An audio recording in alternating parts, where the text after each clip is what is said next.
This is the Living in Clarity podcast. My name is Brandon Fisher. This is Coach Ratner, and we're back with another episode of our series of Struggling Through Life. Today, we're going to be talking about the 6 consequences of struggling through life. Here we go. Here's the top 6. Ready to go? The 6 consequences of struggling through life. Number 1, your struggles may lead to actual anxiety and depression. What is emotional can turn physical. Number 2, you may have given up on your dreams. Number 3, you may always be pessimistic or cynical. Number 4, feeling like being stuck in a dead-end job or you can't even get a job. Number 5, you're having a hard time being vulnerable. And number 6, you're probably just surviving and not thriving. Right. So in the previous episode, we talk about the symptoms that show that you might be struggling. This is what happens when you don't do anything about it. Yeah. So let's get into it right away. Number 1. So what is emotional can turn physical if you have, if you're struggling in life and you might be feeling bad about yourself, you can become sick because of it. It really can. All our bodies are connected. And even though like one's emotional, one's physical, you can make yourself sick from worry. You know, it's funny. There's, I can't remember the person's name. It was one of the writer girls, singers. The mother died. And next thing you know, the daughter died. Like they said from being sad. Oh, man. You know, you can turn what's emotional into physical. And if you're struggling through life, that can turn into real depression. I've spoken to a lot of people, a lot of therapists, and they've said that depression can be contagious. Oh, for sure. You're never depressed people. You're going to be pretty depressed. This is why I always say to my students, the second biggest decision that you make in life is where you live and who you hang around with. Really, because that's who you become.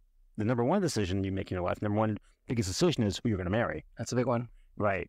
So that's number 1. Your struggles may lead to actual anxiety and depression, whereas emotional can turn physical.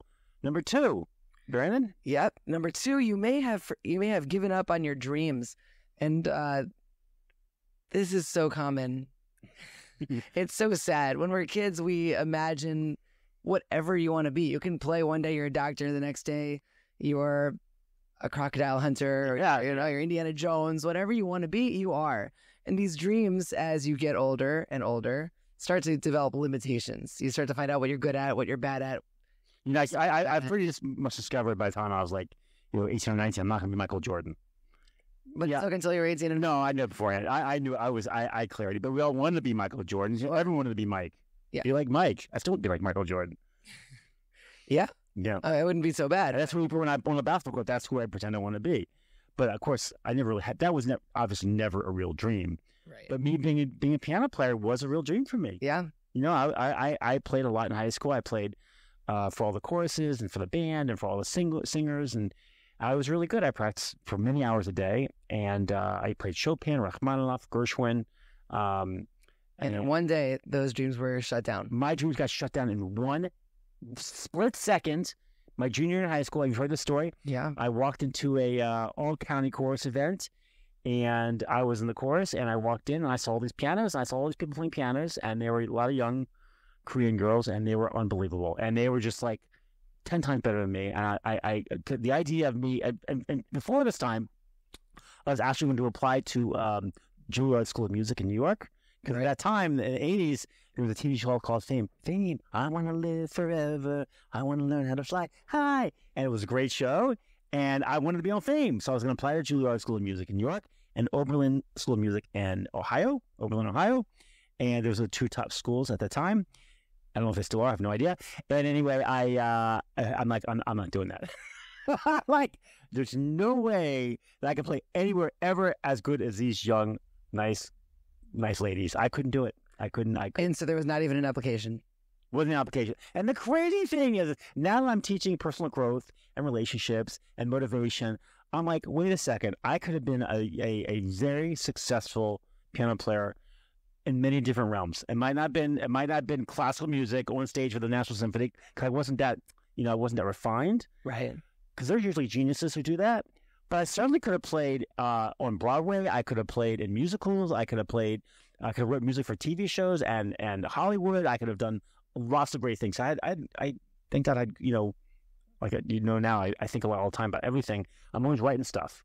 Yeah. In fact, I write music now when I teach my classes. I sing little ditties in my classes, and I could have become very successful doing it. I never gave myself a shot. Never. I dropped it. I fought my dream. You shut down yourself from giving. Yeah, you shut down your dreams. Yeah. And that is so common. Yeah. So the 6 consequences of struggling through life. Your struggles may lead to actual depression and anxiety. Number 2, you may have given up your dreams, which I did. Number 3, Brandon. Yes, you may always be pessimistic or cynical. Yes. Where's the most gloom and doom coming from? It's coming from ourselves. Yeah. We look at everything with the glass half empty. This is one of my things I teach all the time is always be positive in life. Change your goggles and change your life. Compliment, don't criticize. Compliment, don't criticize. Compliment, don't criticize. Criticism wears people down. Being negative, being pessimistic. Like if I said to you, Baron, I got a girl for you. You're like, really? Like, yeah. She's really pessimistic. Do you want to go with her? Like, not a chance in the world, right? You want to go with her, Brandon? No way. But think about how many women are pessimistic, and guys too. I'm not, bashing women here. No, it's everyone. It's everywhere. It's everyone. But from my perspective, when I talk to guys, they want to date women, so therefore that's why. In my case, in particular. Yeah. Anyway, I'd like to date someone who's positive. Exactly. We want to be around people. Want to be around other positive people. So I try to, obviously, our show that we're doing right now, that you're listening to or watching. We want to be a positive influence in your life. We're here to make a positive influence in your life. Not here to make you cry, which maybe you want to cry, but it's okay. It's good to cry sometimes. The truth is, I've been dumped for being too positive. You have been? Oh, I have been dumped for being too positive. I know when I was dating, I dated a lot, that there was girls who were like, I can't stand his positivity. Yeah. I can't stand it. This is way too much for me. Because people want, it's just a personality. Doesn't match. Right? Yeah. And that's why we get along so well. We do. Podcast. We do get along, and we're working I think it's funny, if you watch our first number of podcasts, we've been doing this about 1.5 years now. I don't think they were horrible. I should rewatch them. I don't know what they were like. I'm scared to watch. I'm scared to watch all the first. I just know that I was nervous, so nervous for the camera, the microphone here. I'm like, whoa. Yeah, well, it's not like holding the microphone. I remember the first time we did an on-stage event. Oh, yeah. At the Bazaar in 2022, the summer, and we had to hold microphones. Yeah. It's like, what's this appendage I have to hold on to? Like, what do I do with this thing? It's very awkward, isn't it? Yes. Yeah. It was like 30 people, and it felt like 500 people. Yeah, you were nervous. I was nervous, too. I was nervous, too. I called my dad before I went on stage. I'm like, Dad, I'm nervous. He's like, no, it's okay. You're not nervous. No, my knees are shaking. Yeah. But you're not nervous now, are you? Not at all. Yeah. No. You grow into it. Tell us what happened when we went to Tel Aviv. Oh, man, that was really one of the biggest highlights of my life. Yeah. So we had a dating seminar in Tel Aviv, right on the pier, beautiful hostel, and they gave us, just to clarify, there was this nice hostel in Tel Aviv that gave us the room, their lobby for free. Yeah. Had a stage, had a microphone, had lights, they had a bar. Huge lobby with lots of tables and seats. And so we're like, well, let's do an event there. Yeah. So it's about an hour commute to get there, right? Yeah. So we invested some time to get there. And we got there to the hostel. We had to set up the stage ourselves, and then there was no one there. We had one person show up for our talk. There were like 30 people like eating and hanging out at the bar. From the hostel there. Right. They wanted to watch the America or it might have been the America versus Morocco or around it was a World Cup. It was a World Cup game that people wanted to watch. Yeah. And not us. Yeah. But we had the stage, so they put the TV away, and here we are. And I had to get on the stage. With one guy, Jesse Ginsburg from Tel Aviv, came to see us. Yeah, we were very. I gotta tell you, the funniest thing was, you were like, "We're not doing this, are we?" Like, of course we are. He goes, because he was one person here. I'm like, of course we're gonna take this advantage, and we're gonna get on stage, and we're gonna do this talk. And then you said to me, well, why don't we just sit at a table with Brandon, with Jesse, and just do one-on-ones, like a table? Like, no, we have a stage. We're using the stage. This is good practice for us. This is gonna make us stronger, better people. So I get on stage, and the microphone here. I'm like, okay, if I'm doing this, I'm doing this. Hi, everybody. You probably don't know this, but you're here for a dating seminar. I mean, it's so funny because there's a lot of people in the lobby. There was a bunch of tables, people with computers, and they were not like they weren't Israelis. They were not Americans. Right. Well, there's some Americans, but they're like Spanish people, Russian people, Chinese people. It was it was hostile with the international crowd. Right. The language of Israel is Hebrew. But they weren't there to see us. Right. No. It was like Jesse Ginsburg. And so by the end, we had an audience of 30 to 45. It was unbelievable. Any audience into it. So what happened was people would come into this hostel to check in or to maybe go to get a drink at the bar. And Brandon went first and I went second. And we grabbed their attention. Yeah. At the end, we had people clapping for us. Like a whole bunch of us, 30 people clapping for us. And what's the guy's name from Miami? Oh, man, I don't remember his name. His name's Miami. He was there with his wife and his parents who didn't speak English. Right. And he's like, dude, you guys were awesome. I sat down and had a beer and you guys were throwing all this wisdom at me. And he joined our... Did you see his notebook? Like, he was all full of stuff. He had no idea. It was so funny. I hope you're still watching. Yeah. And he said from our experience, we could have been pessimistic. It was like, why bother speaking to one person? Why bother going on stage? We have no audience. And look what happened now. Your attitude of, we're going to do it anyway. We have a microphone. We're talking to everybody. And the thing about this is that what it did is it built our confidence. Tremendously. It built our confidence. Thank God, Baruch Hashem, I have a lot of confidence in life. And I have that from really, which we're going to talk about in the future of podcast, of persuasion. And did we talk about self-esteem? I don't remember. But the idea that you go out and just get rejected. Yeah. And we've all been rejected less times in our life, but I'm not afraid to talk to someone. I'm not afraid to stay a little across. Hey, how's it going? And I'm not afraid to engage the waiter or waitress or the person helping with my clothing, whatever. I'm not afraid. And because of that, I'm probably more confident than many people, whatever. But you were nervous and scared and pessimistic and cynical and said, why bother? And like, let's do it. And now you're not afraid anymore. No. You hit that rock bottom. You see, like, okay, can't be any worse than this. No. We're going to have only one person. Shady, I think you had to hold a microphone, too. They might have, I don't remember. They had a stand. Oh, okay. They had a stand. I think you took it out of the stand. I kept it in the stand. Okay. But we did it.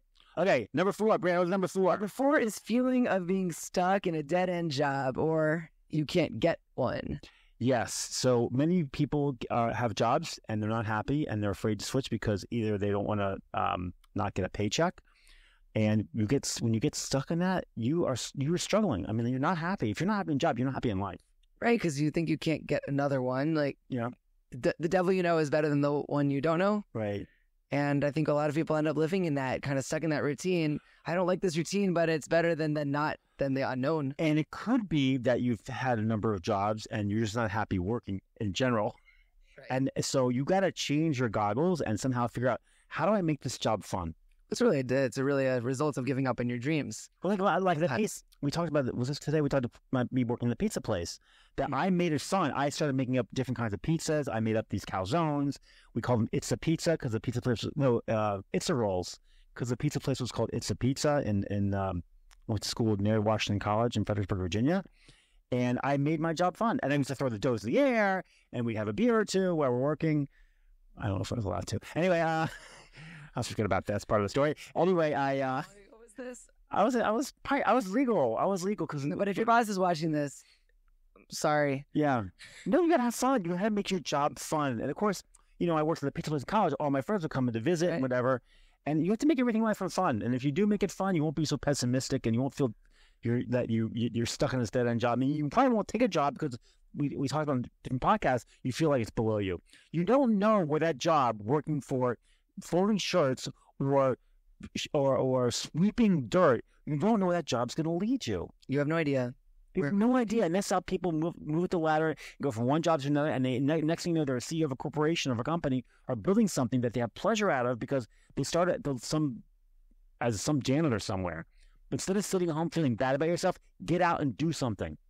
All of life is a result of what you do with what you've done. You've got to keep moving in life. You're starting your life, keep moving forward. As Rocky says, life's going to knock you down, and it's going to keep knocking you down.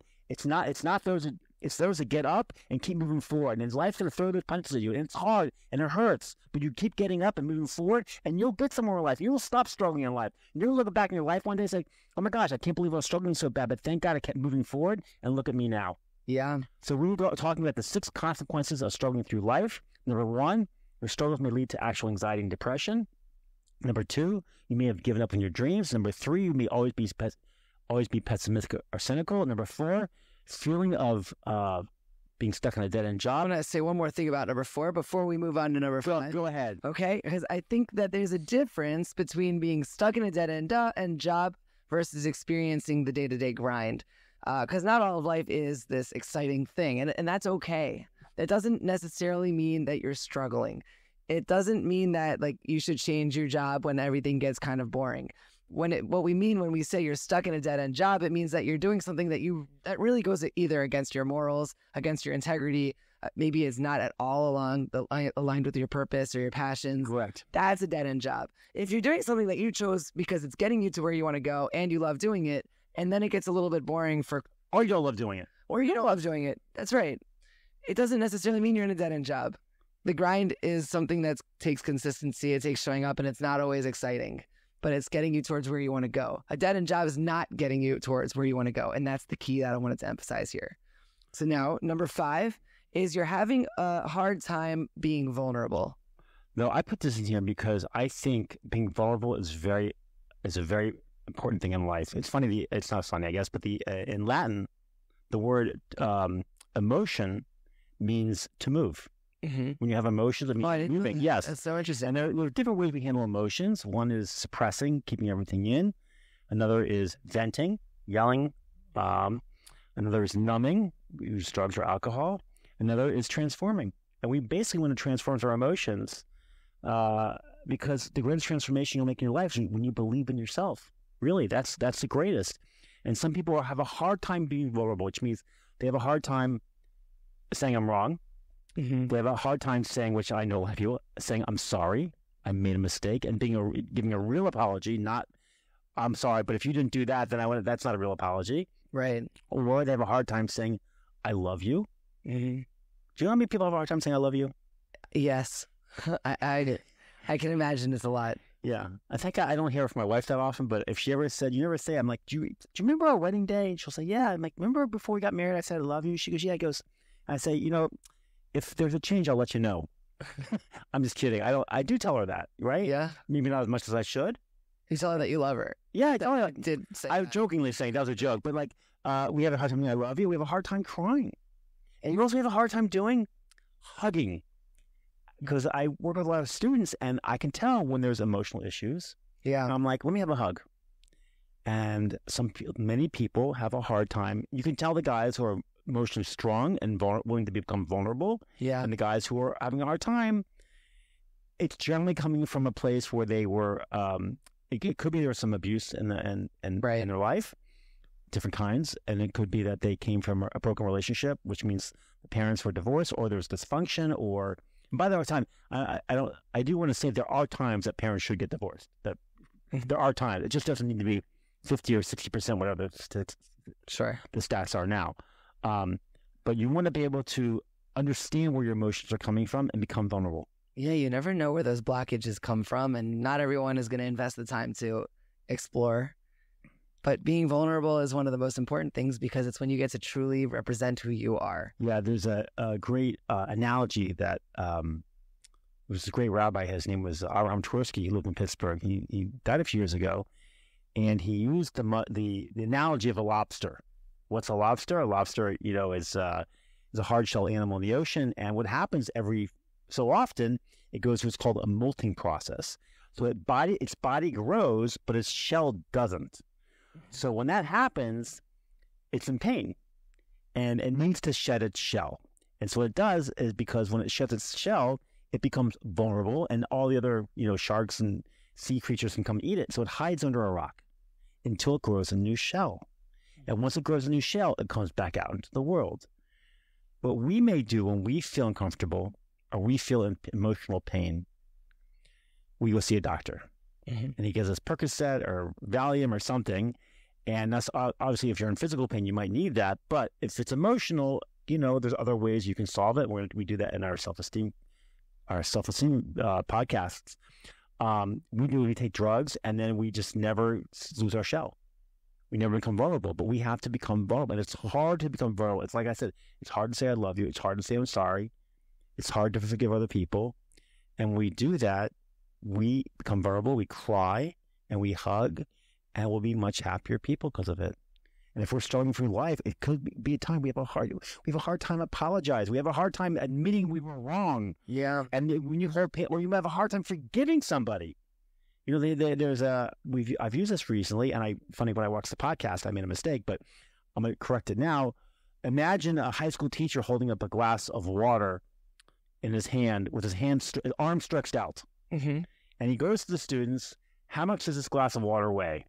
And students will guess different amounts, 8 ounces, 4 ounces, 6 ounces. He goes, the weight of the water doesn't matter. What matters is how long I hold this glass of water with my arm stretched out. You hold it for a minute, there's no pain. You hold it for 10 minutes, it starts to hurt. You hold it for 2 hours, it gets to be painful. Hold it for a day, you're in severe pain. The longer you hold something in, the more pain you'll have in your life. So how does it feel when you put it down? It feels good. Oh my God. Yeah, that's called vulnerable. That's called being vulnerable, which means forgiveness. And the person you need to forgive the most, yourself. Yeah. Because we hold ourselves to a higher standard and we say, well, I made a mistake. Why did I do this? Why did I do this? And we regret that. We regret not trying that. There's lots of regret we're going to have in life. It's impossible not to go through life having regret. But when you hold that pain in, that either not saying I'm sorry, or not forgiving someone and forgiving yourself, you are not being vulnerable. And you have to cry sometimes. You have to cry sometimes. And it doesn't have to be in public. It can be in a mirror or it can just be in your own bed. It can be. This is why I think everyone should see a therapist. Yeah. Because I believe you go see a therapist, you will cry the first day, but you'll feel much better about yourself. I heard recently that there's a therapist who recommends that everyone just does like a yearly or bi-yearly checkup. I think it's true. I mean, don't commit to the whole every single week therapy. That's up to you if you do, but at least take a checkup. Yeah. Have check in once in a while. Just be vulnerable. Or have I'm very big on everyone having some sort of mentor, coach, rabbi, priest, someone you trust, someone that knows you really well, someone that you can know their family, because the only way you really know someone is when you get to know their family. Mm-hmm. Like you can come to my class and you hear me or listen to my podcast. You don't really know me, but when you come to my class, my house for Shabbat meal or something, guess what? You see my kids, you see my dog, you see the interaction between my wife and I, you see how we all interact as a family with other people. And I don't know, but it seems to be a game changer for my understanding that when it just connects people more to us because they see that we're real. Yeah. And we do have struggles, but we are real and we're honest and really fun. And we're yeah. Well, Rabbi Yom Tov, when we interviewed him, said you should have a mentor who lives in clarity. His name is Rabbi Yom Tov Glazer. We interviewed him on a podcast. It's not even out yet. Hopefully by the time this one's out, it'll be out. We'll find out. But if it's not out, it'll be out soon. That's a great episode. Yeah, he does. I do want to mention he does seminars called the Possible You seminars. Right. And he digs into your soul. He gets into your soul to understand that you're a soul and a body and an ego. But you want to live by your soul and understanding where your soul, the purpose of your soul of being here in life, in the world, that we have a soul. We should live by our soul. So anyway, what is number 6 now? Okay, so finally, number 6 is you're probably just surviving and not thriving. Right, we get into survival mode, which means that we're just trying to get through the day without really thriving.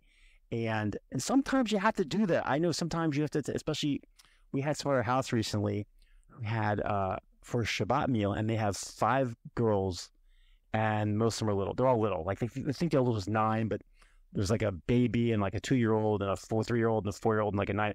And I'm like, oh my gosh, it's so hard. I remember those days. We had in my family when my last child was born, Mina was born.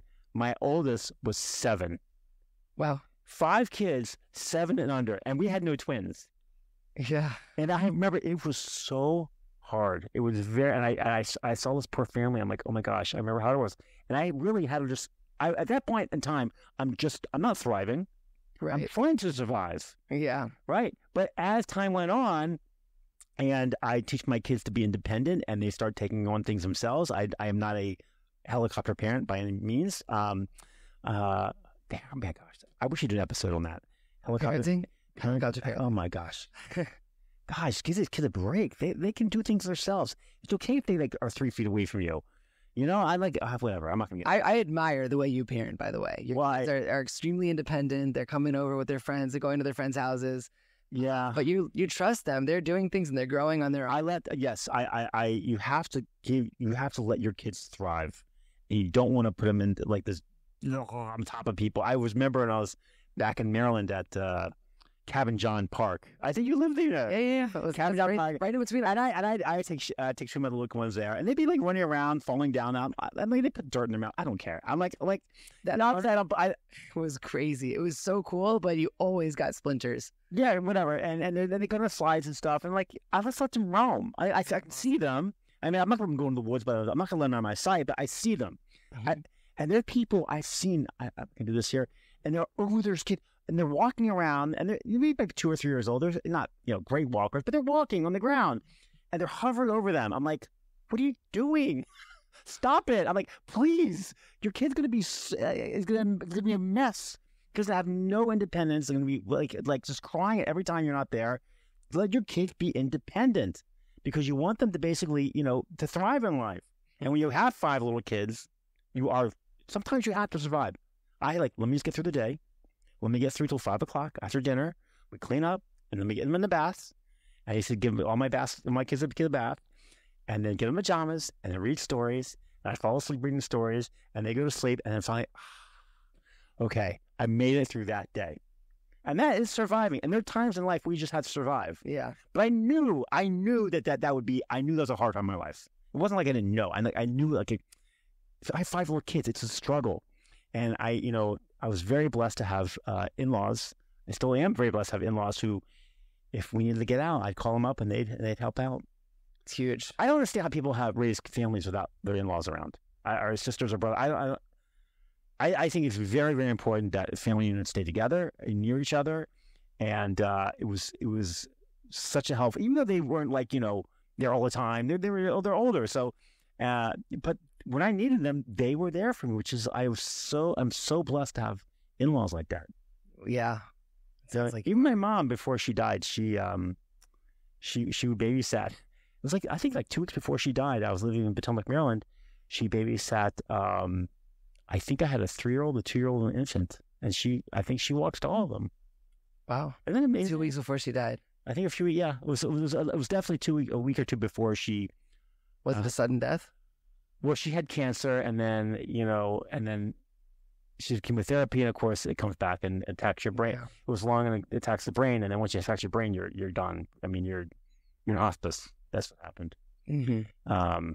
They talk about lung cancer as a silent killer because she didn't know she had lung cancer until it already spread to something else. Wow.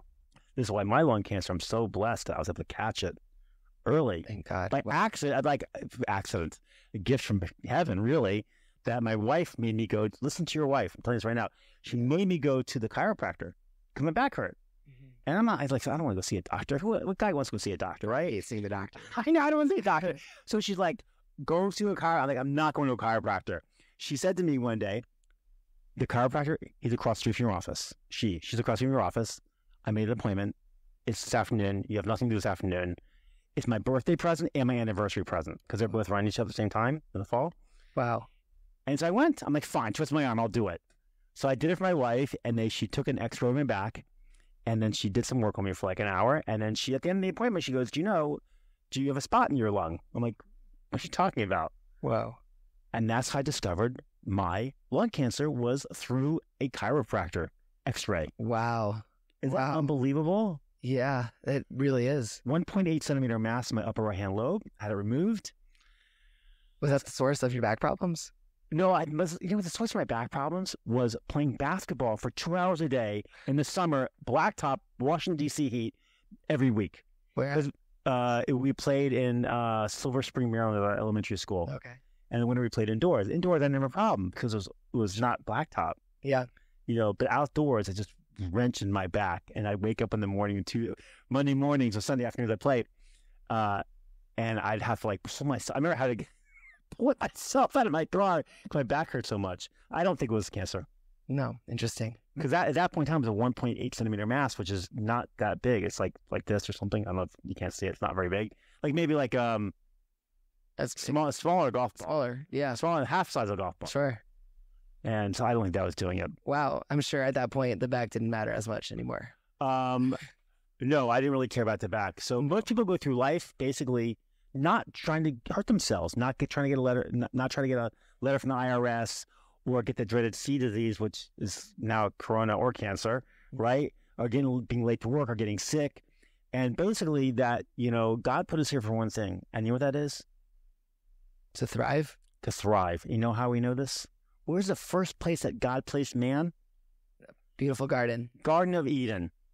Eden in English, Eden, in the Hebrew is Gan Eden, but we say in English Garden of Eden, the first place God placed man. But the translation for Eden is not Eden. That's the transliteration. Mm-hmm. I think it's transliteration. Yeah, that's the right word. It's pleasure. God put us here for pleasure. He wants to have pleasure in life. But the problem is that we turn, our messages, we struggle through life, and we accept struggle. We accept the struggle, and we don't want to realize that we're here for pleasure. We take pleasure in everything that God throws our way, including, being a janitor, including making pizzas. And we understand the 6 consequences of struggling through life, which are your struggles may lead to actual anxiety or depression. What's emotional can turn physical. You may have given up on your dreams like I did in the piano. You may always be pessimistic or cynical, which many people are. You feel like being stuck in a dead-end job, or you just refuse to take one. Or you have a hard time being vulnerable, which we know is very, very unhealthy for us to forgive other people and say, I'm sorry, and to be able to hug and say, I love you. And you're probably just surviving because you're going through a tough time and you're not thriving in life. Well, sometimes we have to. We discuss. Sometimes you have to survive and put one step forward and get through the day. And I think that when you understand the consequences of struggling for life, when we get into our next podcast, the 10 strategies or 12 strategies to cure, basically to turn your mess into success, I think people will be better off. Yeah, I think people will be much happier people, which we want to help you. Yeah, we're here to help. We're here to help you get out of the cycles of just surviving, and hopefully you'll start thriving. Yes. Thank you for listening to this episode of the Living in Clarity podcast. Yeah, we'll see you next time.